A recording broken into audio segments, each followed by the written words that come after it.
So they have some pretty, although the major ones go to launch stool. They go right from the theater to launch stool and then right to Bethesda or Walter Reed or someplace. I don't know. Actually, they probably haven't seen too many of the really bad things. Okay. This is an interview at the New York State Military Museum, Saratoga Springs, New York. It is the 4th of January, 2005, approximately 9:30 a.m. Interviewers are Wayne Clark and Mike Russert. Could you give me your full name, date of birth, and place of birth, please? Jane Knight. Date of birth was October the 8th, 1950, and I was born in Hampton, Virginia. Okay. When did you enter the service? In November of 1976. And why did you decide to go into the service? I had one goal, and that was to go to midwifery school. I was working the night shift at a community hospital in labor and delivery, and the doctors, we'd call the doctors, they'd come in at the very last minute and leave as soon as the birth was over, and I thought to myself, well, I could do that and probably better. So I looked into civilian midwifery programs. I didn't really have the money. I knew that there were midwives at Langley Air Force Base, which was where the closest military base. So I talked to them, looked into it, and I knew that the Air Force had a midwifery school. Plus, I liked their blue uniforms, and so I looked into it and went in on a wing and a prayer because I didn't know that I was going to get midwifery school.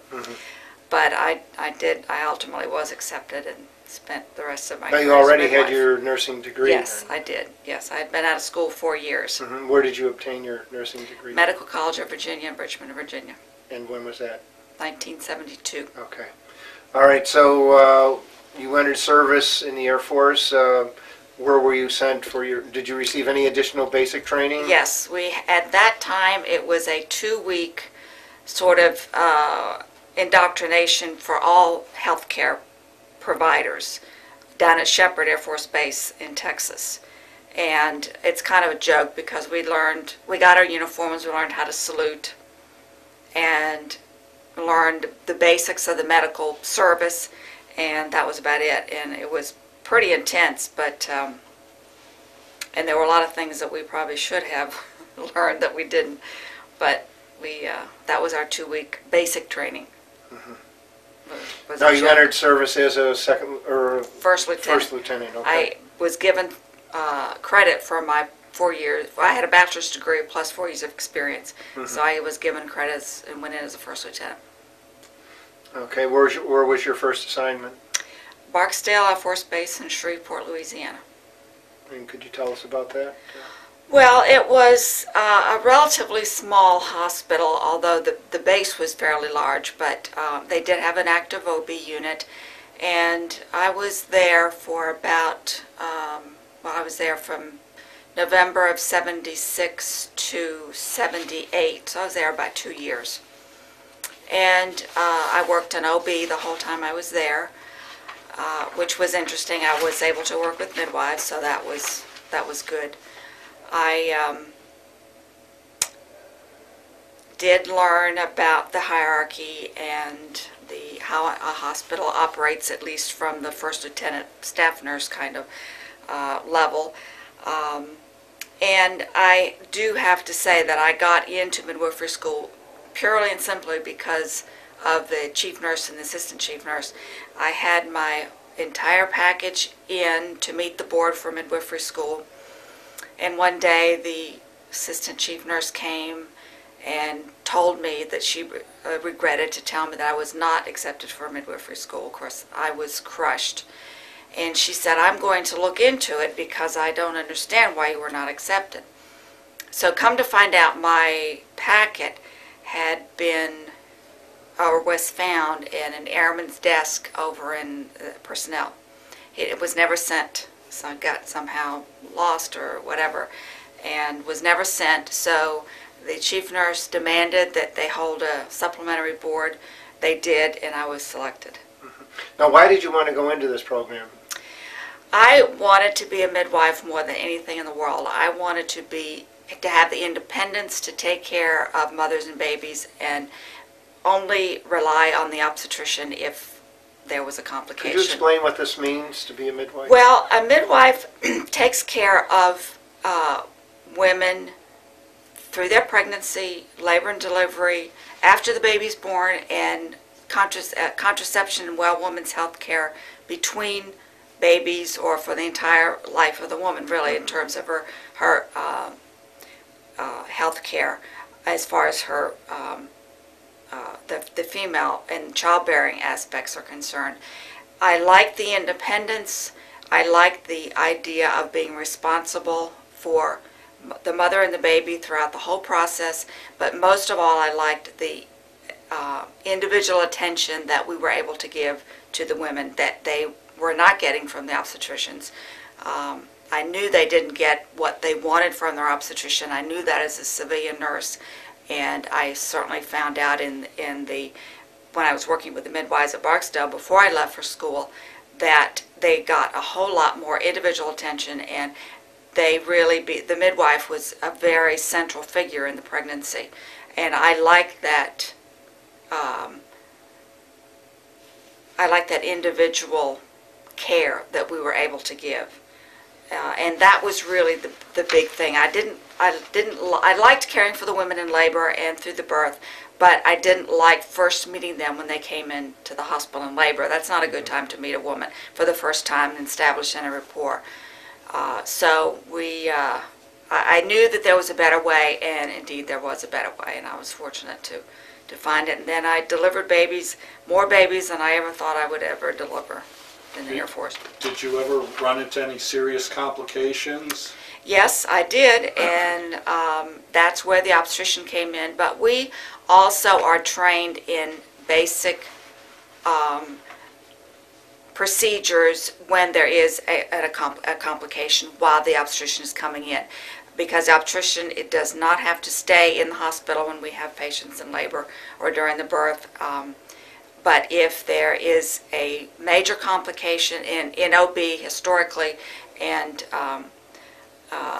it's not unusual that they happen very quickly, and we can do the basic resuscitation, basic procedures until the physician arrives for both the mother and the baby. And yes, I've had a number of complications, not any that was a mortality for the mother. We did lose a few babies with even the obstetrician and I both were on the case in every instance. But there were some pretty hair-raising times. But for the most part, there were perfectly normal births. By far and away, the majority are perfectly normal. Any multiple births? Several, but we always worked with the obstetrician on those births. They were always in.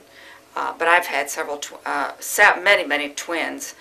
The only triplets I've seen was when I was a nursing student, and I have seen some since then when I was working as a supervisor not as a midwife in a civilian hospital since I retired, but many twins.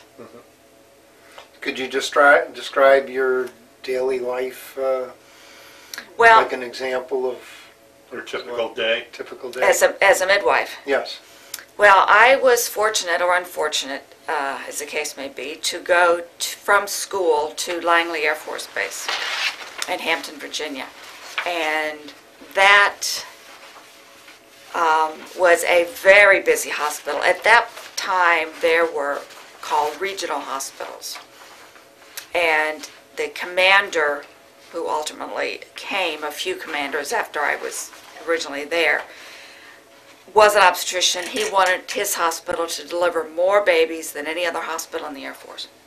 So we really geared up. I mean, we didn't have the facilities, we didn't have the staff, but he wanted the numbers on the books to show that we delivered all these babies. So I delivered more babies than I would ever hope to. It was a wonderful experience, but it was a pretty burnout situation. But on a typical day that I was on call, we took call from 7:30 in the morning to 7:30 the following morning. That could consist of, if we had no one in labor, working in the clinic, which we had, many clinic patients scheduled in any one day. And we also covered labor and delivery, so we would most always have labor patients. So we would have to run from labor and delivery from the clinic to labor and delivery and back and forth until the birth would get closer. So then at the end of the duty day, which was traditionally 4:30, if you were on call, you could go home if you didn't have anybody in labor. If you did have someone, then you were expected to stay until that patient delivered. There was no one else in labor, you could go home. If there continued to be patients in labor, which was the case most of the time, we stayed until 7:30 the next morning, which we started the next duty day, so we may or may not have had time to shower and get on a new uniform, and we started the next day without batting an eye until 7:30, and then you kind of made your way home and crashed because you did the same thing the next day. Now, did you have to, besides all this, make company formations and company meetings? At that time, the Air Force Medical Service was a very separate separate squadron or part of the squadron on base. We didn't do formation. We did do the aerobics and that kind of thing, but that was all. We didn't do any formation. We were expected to go to wing commanders call and things like that, but we didn't do anything that the people down on base on the flight line were expected to do. That changed very quickly while I was there, and I don't remember what the precipitating event was, but I remember very clearly that we were told at Shepherd that we didn't need fatigues because we would never have a need for them. Well, someone decided that we needed fatigues and we needed them yesterday when I was at Langley. So we were all scrambling around to get fatigues, and of course you have to have your name embroidered, which you can't go in. You don't go in and say I need my name now. You have to order it, and they have to do it, and you have to go pick them up. Well, that was a very time-consuming process in the Air Force exchange. But in the Army exchange, they did it much quicker. So I remember very distinctly getting a list of about 20 people going to the Army exchange and getting all these names embroidered and bringing them back and doling them out and taking them home and very quickly sewing them on, because we had, I think it was less than a week to get fatigues, get all the patches sewn on, get the names and everything. There was some worldwide precipitating event, and I don't remember what that was, but I remember that from that point on, we were then members of the Air Force. The full scope. From then on, we wore fatigues every Friday, and that was very difficult to accept because the patients were used to seeing us in a regular blue uniform, and now we were wearing, at that point, they were called fatigues, and they felt like they were coming in to be cared for by somebody that worked on the flight line. So both the patients and the providers had a difficult transition that lasted for quite a while until the patients got used to seeing us in fatigues working in the hospital. But then after that, we started doing, in a few years after that, we started doing practice disaster drills and things like that. Field maneuvers and that sort of thing. It did gear up rather quickly to, we failed, the medical service failed miserably in some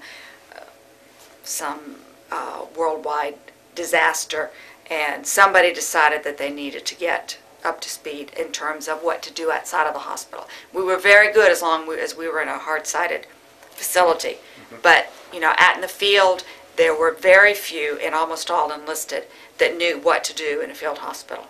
The physicians at that point, it was hard to get physicians, so they recruited physicians by telling them they would never have to do, work in a field hospital or any other conditions like that. They would always be in a hospital. Well, that, quickly fell by the wayside. So it was a wake-up call for all of us, but from then on, it was, we knew what a field hospital was, and at the time I was there, the Langley was tasked with a MASH-like unit that could deploy. The pallets were loaded on a cargo plane, and it was shipped to, could go wherever it was needed all over the world. And staff from the hospital was taken to, or with these pallets to set up. And so fortunately I was not on that team because we couldn't be spared from the hospital. We had so many patients in labor and scheduled to deliver in any 1 month that we really couldn't be gone for, 3 months or 6 months or however long they were deployed. That also changed as the years went by, but at that point we did not, they were called air transportable hospitals, ATHs, and we as midwives weren't involved with that. Later we were more involved, but not at that point.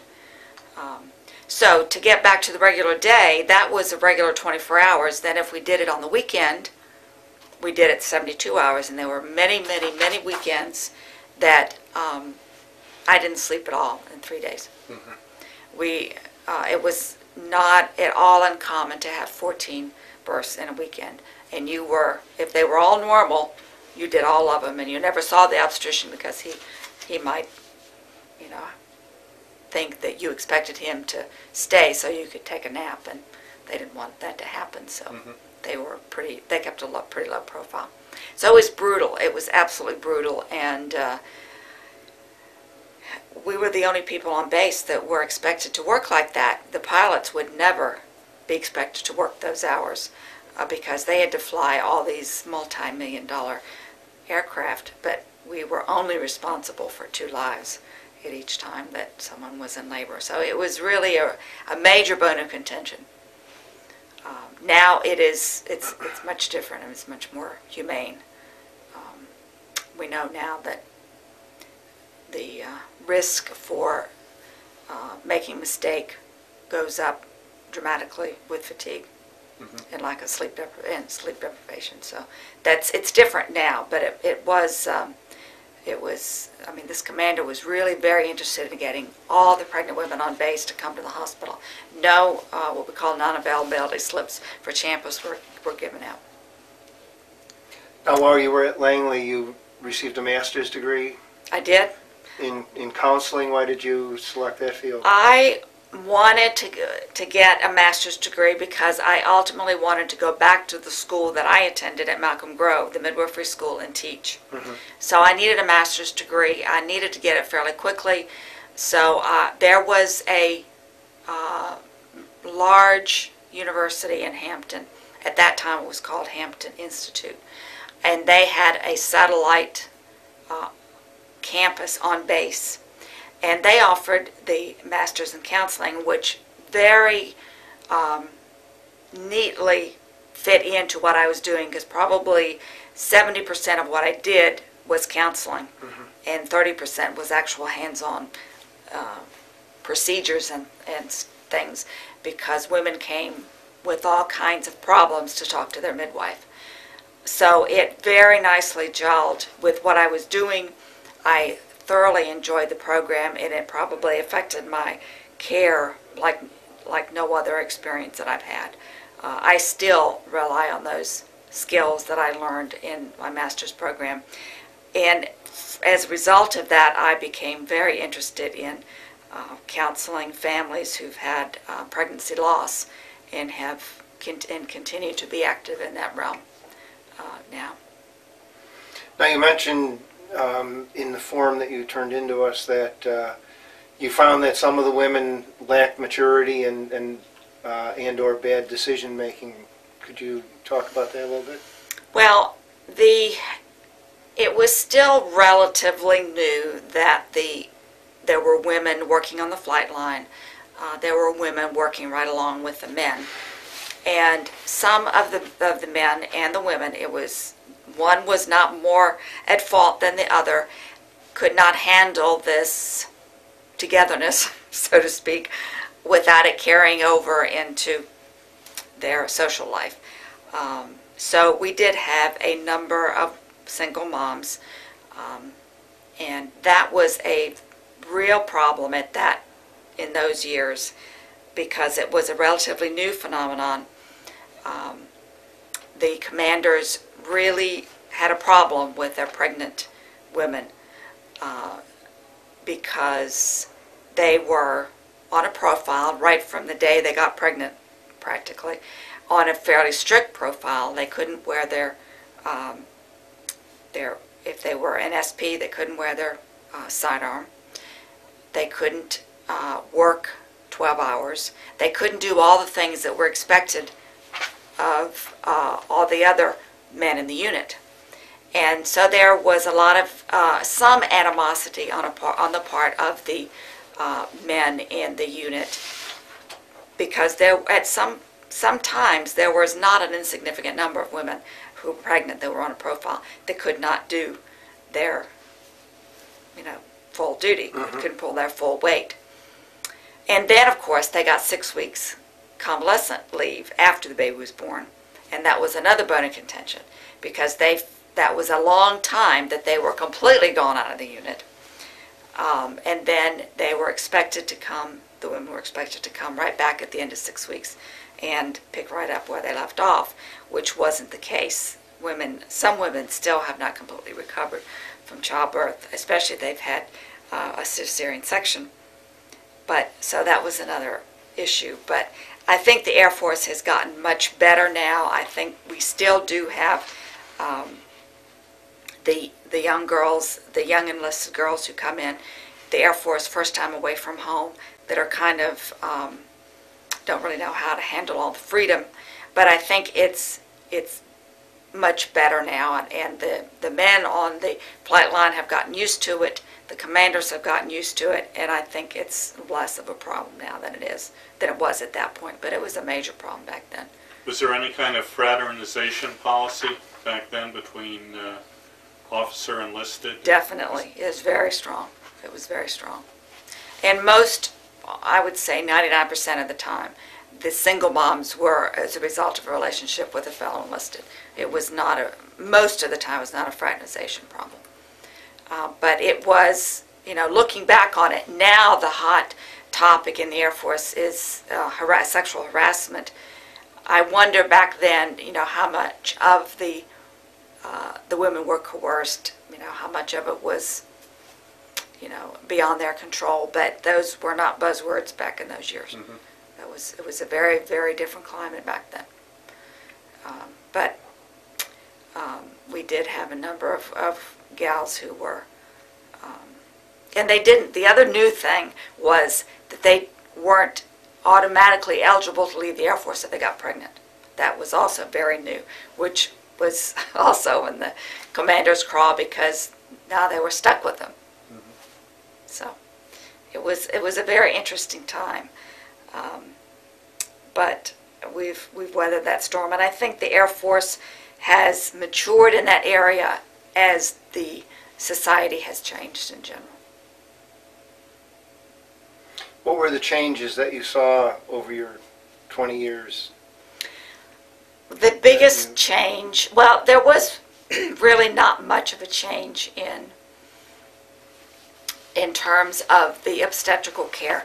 The obstetrical care mirrored the care that women received in the civilian community. Not very many people realize that the military hospitals have to conform to the same accreditation processes that civilian hospitals do. So we have to do everything the same way that civilian hospitals do. So the care does not differ at all. We all were trained in civilian programs. It's in terms of nursing, or basic nursing. So we didn't practice nursing differently because we went into the military. What I did notice change was that the Air Force Medical Service was expected to be ready to care for combat casualties. The Vietnam era, they really did a fantastic job with the skills and the procedures they had at that time. From what I understand, I was not in at that point, but I was in with a number of of nurses who had served in Vietnam, and they gave wonderful care.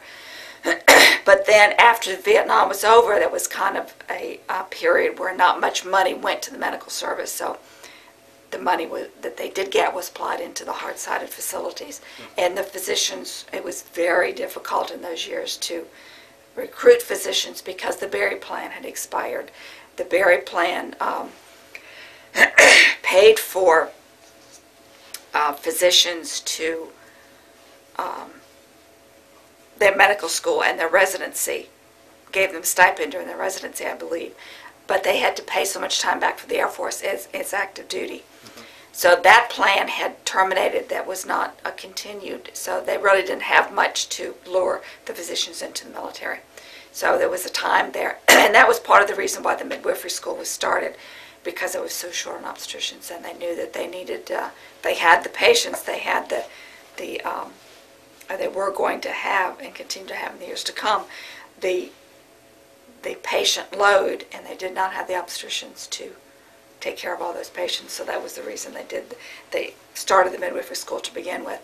So I think as over the years we went from having no fatigues to, when I retired, having once or twice a year a full 3-day period of time where everybody in the hospital rotated through a what they call a red flag, which was you go out in the field, you learn how to carry a stretcher through the obstacle course, you learned what to do in a field hospital, what was available to you in a field hospital, and things like that. And we slept in tents, we ate MREs, the whole 9 yards. That was a real learning experience because I went in assured that I wouldn't have to do any of that. But looking back on it, there were some very interesting times that I learned a tremendous amount. So that was the biggest change I think I saw over the time that I was in the Air Force, as we went to being very much aware of what to do in an emergency. We also had within the hospital disaster drills, and we were each on a team, and that's when the midwives really began to have what we called a secondary AFSC, or a secondary duty in the time of disaster, because we would not be taking care of mothers and babies. We would be expected to take care of whatever the disaster brought us. So in the early 80s we started with disaster drills, recalls, things like that. So it evolved over the course of the years, and now all the active duty, all the nurses are very much aware of what to do in a disaster, and what is expected of them if they are called to go to they don't call them ATHs anymore, but whatever they call them now, a MASH type unit, they know what to do, regardless of what their duty is in the hospital on a regular basis. Now, during your time in the Air Force, did you do any overseas assignments? No, I didn't go overseas. That was by choice. I was an only child. My father was getting more and more elderly over the years, and I felt that I needed to be able to get home quickly. So it did not ever become an issue, because there were very few areas outside of CONUS that midwives were stationed, and there were plenty of volunteers for all those places. So I sort of regret that now, that I didn't have that opportunity. But I really felt very strongly that I had to be able to get home very quickly, being an only child. And my mother had been deceased for many years, so it really was my responsibility. So I did not go overseas by choice. Now you were assigned to the Air Force Academy. What did you do there? That was my final assignment, and I was there as a midwife. At that point, in those years, that was, I left Griffiths in '94, I believe, because that base closed and the hospital closed. Traditionally, the head of the obstetrical, the OBGYN department, was always a physician. And in the hospitals the size of Griffiths, maybe 40 beds, the physicians that were coming in were right out of their residency and captains. Well, they didn't know, they were adjusting to being a full-fledged physician, and they didn't have any concept of how to run an OB department in the military. And that's what they were expected to do. They didn't know how to fill out a leave slip. They didn't know what the hierarchy was. And the nurse providers in the clinic, many of them were now majors and lieutenant colonels. So whereas the captain obviously did not write the OER for the lieutenant colonel did still report to the chief of the department, and who was expected to make the decisions regarding the department. So the nurses hollered about that enough that finally the regulations were changed, that throughout the hospital the management positions were eligible to be filled by rank and not by specialty. So at that point, when I went to, when I was transferred to the Air Force Academy, there was a physician who was the chairman of the department, and she had gotten orders to go to Malcolm Grove. So I was a lieutenant colonel. There was a colonel physician who was in under a special program, in that he was not eligible for retirement. He sort of joined later in his life, later in his career, was given rank commensurate with his experience. He came in as a colonel, but he didn't know anything about the military either. So they asked me if I wanted to do it, which would have, and it turned out to be the first nurse who had been the chairman of that department, of any department in that hospital.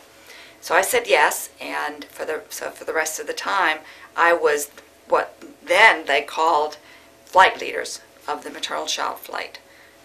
So that was, I thoroughly enjoyed that. By that time, I was ready for a little more managerial experience. I had a lot of experience in the military at that point. I had been in many departments. I felt I knew how to run a department that people would be happy to come to work in. So I did, I think, a fairly good job the time I had that role, and I retired from that role in 1996 as flight leader. Now you said that, well, I hear you mentioned your husband. You met your husband while you were in the Air Force. Was he an officer? No, he was civilian. He worked at Goddard Space Flight Center in Washington, D.C., and we met through friends, and he decided that he could be a world traveler, so he married me, and he became an Air Force dependent, and and off he went to see the world. Let me ask you something about pay. Now, did the physicians earn more money? Like, say, a major that was a physician, did he earn more money than a nurse that was a major? Yes, they had specialty pay.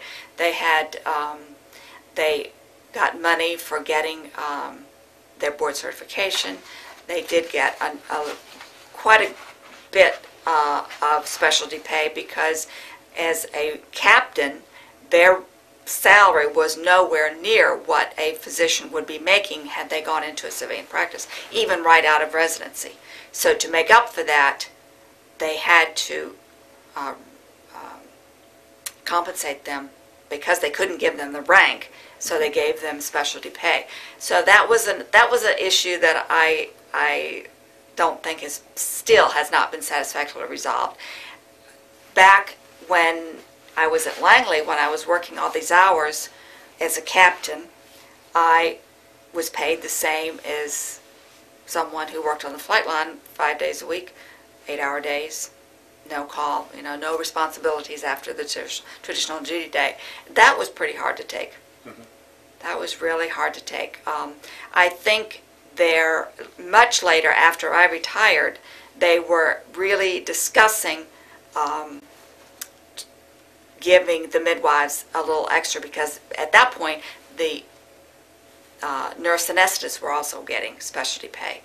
So the midwives were really working hard to get specialty pay, and I'm not sure whether they ever got anything, any specialty pay. But that was a huge issue because, I remember working those long weekends, and, my neighbor 2 doors down from where I lived at the time was a lieutenant colonel, and he was home with his family every weekend, all weekend. Here I was, would just be happy if I could lay my head down. Mm-hmm. So it was a bone of contention. But yes, the physicians did get specialty pay, and still they could have done better on the outside. They came in because they had a commitment, or we did get a number of physicians, interestingly enough, whose father had been military, and they were used to the military life, knew somewhat what they were getting into. Was there ever a problem with, say, bad physicians or nurses, like you would see, like on a television show, MASH? Yeah. When I first became a midwife, that was a huge problem because physicians were so scarce. Mm-hmm. We used to have a joke that if they could sign their name in English, they were brought on active duty, because we had a number of physicians in the medical service from foreign countries who did not have a very good command of the English language. We had a physician from Haiti who came right from Haiti. I don't know how he was recruited. I never did find out all that was about, but he was educated and did his residency in Haiti, which they do things very differently. And that was extremely stressful because it was really quite dangerous. Mm-hmm. Fortunately, at that point in time, it was beginning the JCAH, which is the Civilian Accreditation Institute that accredits hospitals, was really clamping down on the military in terms of the physicians had to follow, American protocols. They couldn't practice medicine like they practiced in Haiti. They had to practice it like it was practiced in the United States. So he eventually left the military, and the military paid, I don't even want to think about how many millions of dollars they paid in lawsuits and payouts. That's totally different now, and as I would say 1980 on, it was very, very different, and the hospital commanders were expected to make sure that the physicians followed accepted practice. If someone, veered kind of outside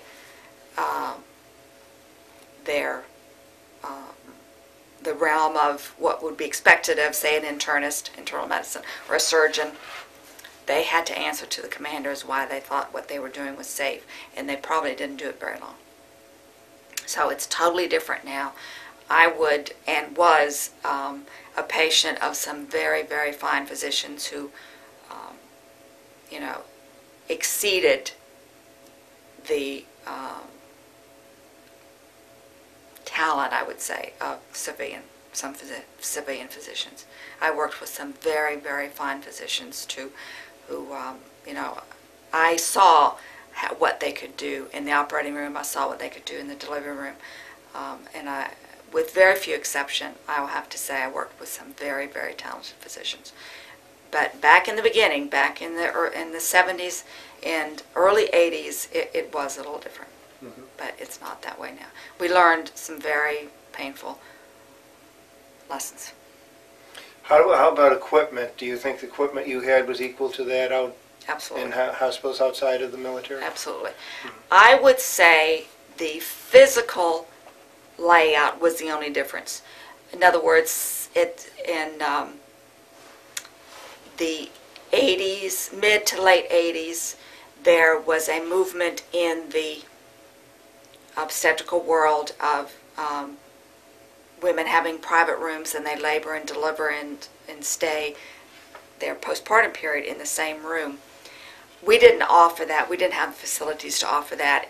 So it was only the limitations of the physical setup was different from the civilian hospitals in terms of fetal monitoring, in terms of instruments, in terms of medications. Everything else was absolutely identical to civilian hospitals.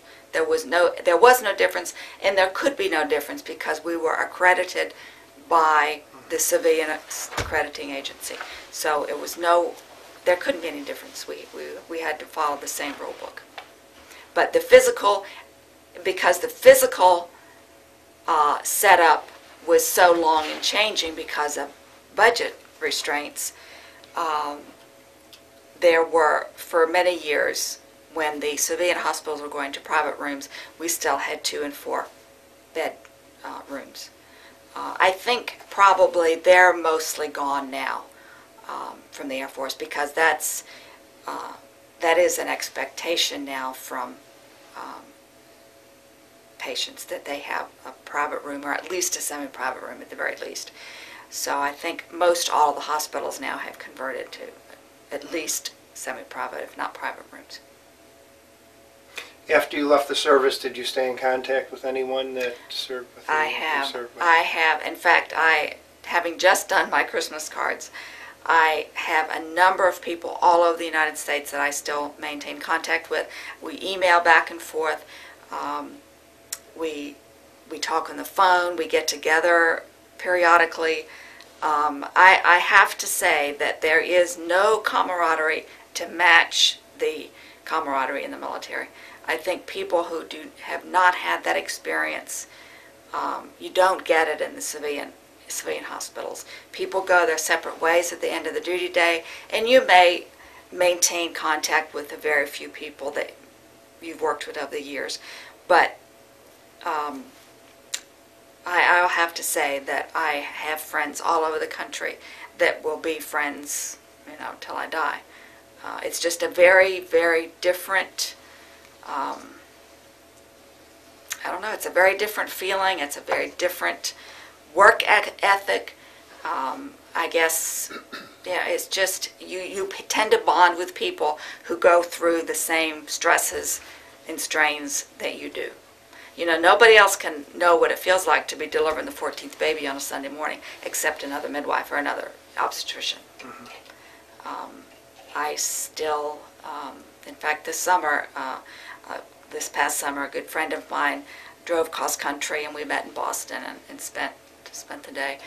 All of the, interestingly enough, with one exception, I had one family member in our wedding party, but all my bridesmaids were friends from the military. So it was, the best thing that I took away, one of the 2 best things I took away from the military was the friendships I made. Mm-hmm. What was the other? My experience.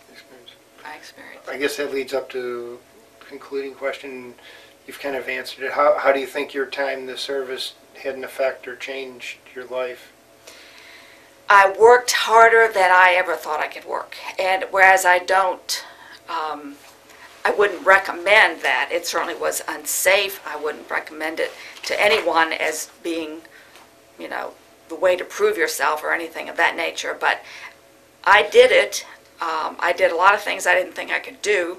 I carried a stretcher with a human on it. I never thought I could do. I slept in a tent, men and women. I never thought I would do that. I mean, I just had so many experiences that I would never have done. I would never have had the opportunity to experience had I not been in the military. I may not even have been a midwife. I certainly would not have retired from midwifery with almost 2,000 births. I would not have gotten that that experience in the military, in the civilian community.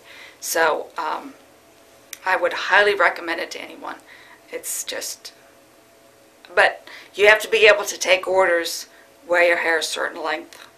You know, you have to be able to play follow the rules, or you'll be miserable. So if you're a good rule follower, it's a wonderful life. Okay, well, thank you very much for your interview. Thank you. It's my pleasure.